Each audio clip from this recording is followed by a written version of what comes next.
All right, here is the Weber Searwood 600 XL. I just wanted to give my personal feedback on this. I debated getting a smoker for a pretty long time, probably a year and a half or 2 years. I was really interested in the Traegers. Those seem to be the top of the line, or at least the top choice amongst smokers. I had my mind made up on one, looked at all the Traeger options, was ready to pull the trigger.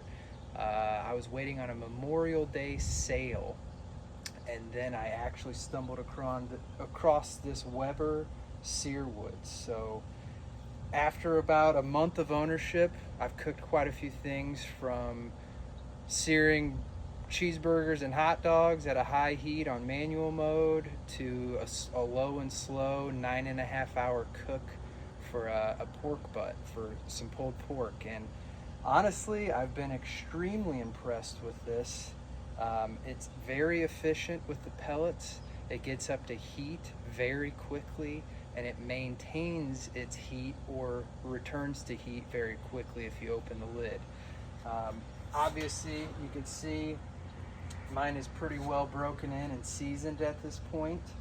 I will talk about my likes and dislikes so far, and feel free to comment with any questions or ideas for me. I'm happy to try anything. There's a few recipes I have not gotten to yet, but I plan on doing those soon and posting some more shorts displaying those recipes and the different versatility cooking options for this grill. So I've mentioned already a couple times the efficiency of this.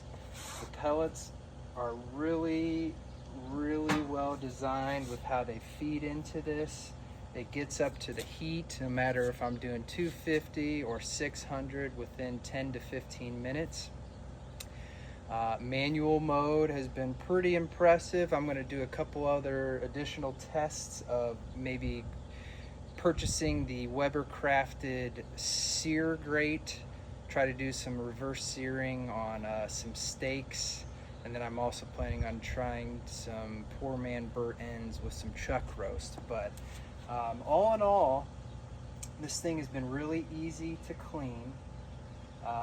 My wife is not a huge fan of extremely smoky food, just a subtle smoke flavor, and that's what this grill provides. So it has an amazing flavor, very natural, easy to cook with, and it's not overbearing. So I cook weekly meal prep chicken breasts for my wife on here that we brine, and then I cook them on here just for about an hour. They always turn out nice and juicy. My wife's always happy with the flavor.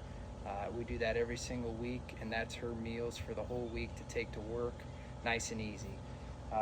My personal favorite thing so far, which I am very surprised in, is bone-in, skin-on chicken thighs. Something I would never buy previous to owning this grill, something I would never order or typically partake in, but it was highly suggested for smokers, and I watched a number of videos, kind of perfected the technique, and I have found out that any gathering I host or anyone that I'm showing this grill to, who most of them have also not normally eaten bone-in, skin-on chicken thighs, are just blown away. I mean, it's almost as if you've deep fried something at KFC and you're eating it, but it's low smoked. I do 350 for an hour and a half. Don't touch them. The skin is just perfectly crispy. The chicken underneath is just fall off the bone, yet moist still. It's absolutely incredible. I plan on doing a video on that recipe here soon, but yeah, all in all, really just blown away in the versatility of this grill, whether it's low and slow or high heat, the efficiency, how fast it gets up to temperature, and how well it maintains temperature throughout those cooks. My only other comment I was really debating between the regular size or the XL, and boy, am I glad I got the XL. I was ready to pull the trigger on the regular size, and I don't doubt that it would be, you know, more than fine for a small family. But I like to host people often, and additionally, different from my previous grills, just a charcoal Weber grill or just a standard propane grill.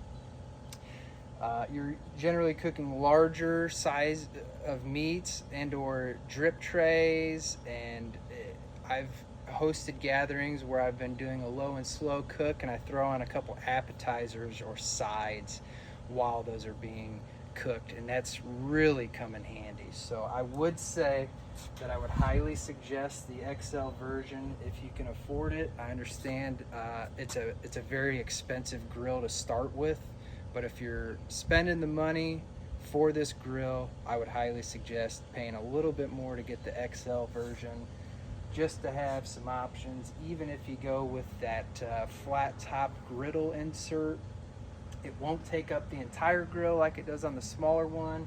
You still got some room to work with on the side if you want to toast up your buns, or maybe put on some sides while you're cooking those. So all in all, really happy with this grill. Absolutely no issues so far. And let me know if you guys have any questions or ideas for me to try.